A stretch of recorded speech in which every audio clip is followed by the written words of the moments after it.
लगे कि अपने पर अपनापन आए। आप सभी का हृदय से स्वागत है इस तरह से, तो ये अपने इसमें ऐड करिएगा आप लोग। स्वयं का परिचय अच्छे कॉन्फिडेंस से देना है ना। स्वयं का परिचय यदि आप कोई जॉब करते हो या बिजनेस में हो या प्रोफेशन में हो, वो आप पूरे कॉन्फिडेंस से बताइए। यदि आप टीचर हो तब बताइए मैं इस स्कूल में टीचर हूँ, और जो भी जॉब बिजनेसमैन है वो अपना बताइए। गृहिणी हो तो आप होम मेकर बता दीजिए, हाउसवाइफ है मैं गृहिणी हूँ, या इस तरह से भी आप बता सकते हैं। आप कब से सहयोग कर रहे हैं, या बताइए कि मैं पिछले 3-4 सालों से सहयोग कर रहा हूँ या कर रही हूँ। मेरे साथ मेरी टीम आई हुई है, हमारी टीम के सदस्य, क्योंकि अपने को अकेले कहीं नहीं जाना। ये पिछली बार हम बता चुके हैं, अकेले सहयोग अपन जाकर रिलेशन कभी भी नहीं देना, टीम के साथ ही जाना है। तो टीम का भी आप परिचय दीजिए कि हमारी टीम साथ में आई हुई है, और ये हैं ये लोग, यहाँ से ये लोग इस फील्ड के हैं, कोई प्रेस से हैं, कोई बिजनेस में हैं, कोई टीचर हैं, कोई इस तरह से हैं, तो इस तरह से कोई फोटोग्राफर हैं, ये सब हमारे साथ जुड़े हुए हैं। जो भी आपको बोलना हो, जो भी आपके साथ गए हों, उनका परिचय दीजिए। और ये आपका अगर पहले से वहाँ पे गए हुए हैं तो अपना परिचय कि वहाँ की जो जिस भी संस्था ने आपको बुलाया उसको भी आप पहले से जाके बता सकते हैं कि हम इस तरह से, यदि आप लोग परिचय हमारा देना चाहें तो वो लोग भी आपका परिचय इस तरह से दे सकते हैं, या आप खुद दीजिए। और सामने बैठे अतिथियों का फिर से आप वो स्वागत करें, पधारने के लिए धन्यवाद उनको कहें थोड़े, ताकि आपकी उनसे बातचीत अच्छी जमने लग जाए। और फिर आप बता सकते हैं कि हमें बहुत महत्वपूर्ण या अद्भुत विषय, या आपको इसमें जो भी उपमा लगानी हो वो करिए। अभी देखिए, आप हमने कहीं पे भी अभी सहयोग नाम नहीं दिया है, अभी हम तो सिर्फ अपना ही परिचय दे रहे हैं, बहुत अद्भुत विषय के बारे में आपसे बात करने आए हैं, है ना। यहाँ आप शांति से अपनी बात रखिए। फिर विषय की प्रस्तावना और भूमिका, इसको थोड़ा सा ऊपर कर दीजिए। विषय की प्रस्तावना और भूमिका, जो हमें पहले हमने जो लिखा था ना, सेकंड पॉइंट, ध्यान की आवश्यकता, तो उसमें क्या हो रहा है कि सब लोग ध्यान ध्यान ही बोलने लग जाते हैं शुरू से।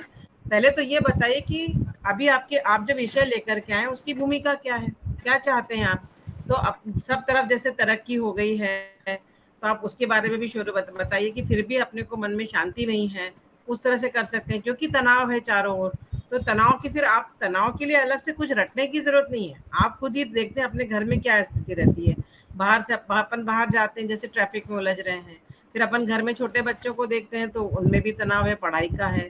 किशोरावस्था में जो बच्चे हैं तो वो कॉम्पिटिटिव एग्जाम की तैयारी में लगे हैं। कोई बिजनेस में है तो वहाँ कहीं घाटा हो गया, कुछ हो गया, लोगों से डील करना, उसका तनाव होता है।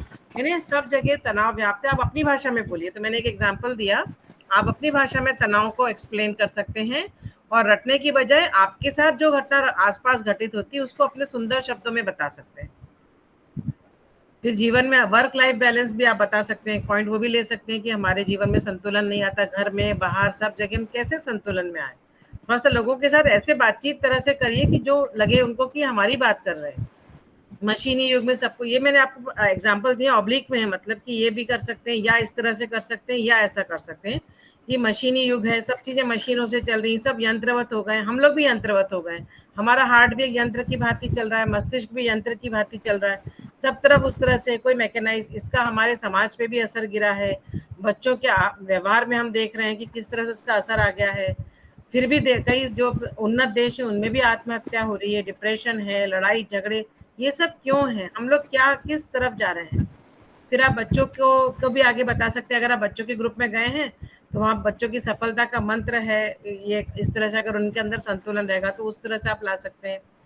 इस तरह से आप उपरोक्त ये सारा कुछ जब आप बता देंगे, और फिर लास्ट में आप ये जरूर जोड़िए कि इन सब बातों को करते हुए हम इस बात पे पहुंचे। उस समय भी आप श्री माता जी का इंट्रोडक्शन दे सकते हैं कि श्री माता जी निर्मला देवी जी हैं, उन्होंने एक बात कही है कि सारी चीजें जो है वो चिंताओं से शुरू होती हैं, और चिंताएं कहाँ से आती हैं, या तो वो भूतकाल के विचारों से आ रही है या वो भविष्य काल के विचारों से आ रही है। दोनों ही स्थिति में हम अपना वर्तमान खो रहे हैं। क्या ऐसा होता है? ऐसे सामने वालों से भी आप पूछ सकते हैं कि क्या ऐसा होता है। हम देखते हैं कि पुरानी कई बातें हमारे दिमाग पे प्रेशर डालती है, या भविष्य की कई बातें हमारे दिमाग पे बहुत बड़ा प्रेशर डालती है। दोनों ही स्थिति में वर्तमान खो देते हैं, जबकि सिर्फ वर्तमान ही हमारे पास है। इतना सुंदर क्षण हमारे पास है, वो हम खोते जाते हैं। तो लास्ट में आपको इस पॉइंट पे जरूर आना है, चाहे आप कहीं से भी भूमिका शुरू। तो कल्पेश भी थोड़ा सा ऊपर दिखाई, जो अपन किसी भी बात से शुरू करिए वाला लास्ट वाला, चिंताओं पर ला सकते हैं, वहां से विचारों से घिरे रहना, भूत भविष्य के वर्तमान में नहीं रह पाना, और हम आपको वर्तमान में रहने का कोई तरीका बताने आए हैं ना, यहाँ तक आप ला सकते हैं। आप ये पूछ सकते हैं उनसे कि क्या आप जानते हैं आपको वर्तमान में रहने का कोई तरीका आपके पास है। नहीं, तो हम आपको बता रहे हैं एक बहुत बढ़िया तरीका हमारे पास है जो हम आज आपसे शेयर करेंगे। इस तरह से आप अपनी बात करते-करते लास्ट में चिंताओं पे लाके आप इस तरह से वर्तमान वाली बात पे ज़रूर आइए, ठीक है? अब ऊपर करिए थोड़ा-सा, ना तो नेक्स्ट, नेक्स्ट पेज। फिर आप श्री माता जी का जो परिचय देंगे वो भी बहुत रिस्पेक्टफुल तरीके से अच्छे से बताना है हमें। सामने जो आप ये श्री माता जी निर्मला देवी जी हैं, इन्होंने सहयोग, आप उनको उस तरह से इंट्रोड्यूस करिए कि ये सहयोग ध्यान के आविष्कारक हैं, प्रणेता हैं, फाउंडर हैं, जो भी आप बताना चाहें उस तरह से। यहाँ आपको यही नहीं कहना है कि ये आदिशक्ति हैं और इन्होंने हमको सबको ज्ञान दिया, माँ को अपने चरण, माँ के चरणों में अपन अपना चित्त रख दो तो सब कार्य हो जाते हैं, बहुत चमत्कार होते हैं, ये सब से हमें इंट्रोड्यूस नहीं करना है ना? अपने अंदर की शक्ति को महसूस करने की विधा। इम्पोर्टेंट काम सहयोग में क्या है, बाकी सब लोग बोल देंगे हमको बहुत शांति मिल जाती है, हम तो मंदिर में जाते हैं, घर में पोथी पढ़ते हैं, करते, मिल जाती है, वो आपसे बहस कर सकते हैं।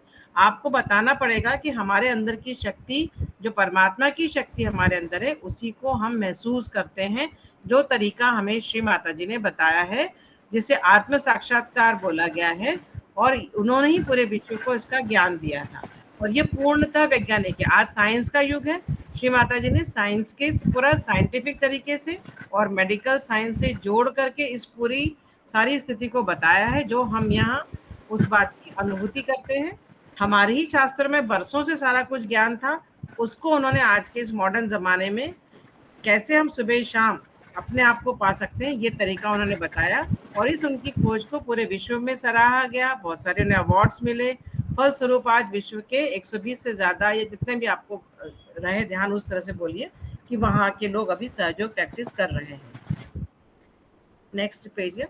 फिर हम परमात्मा की शक्ति पे, मतलब ये सीक्वेंस में हम आते जा रहे हैं कि एक बात से हम आपसे पूछना चाहेंगे कि आप सब इस बात से सहमत है कि हमारे आसपास परमात्मा की प्रेम की शक्ति है?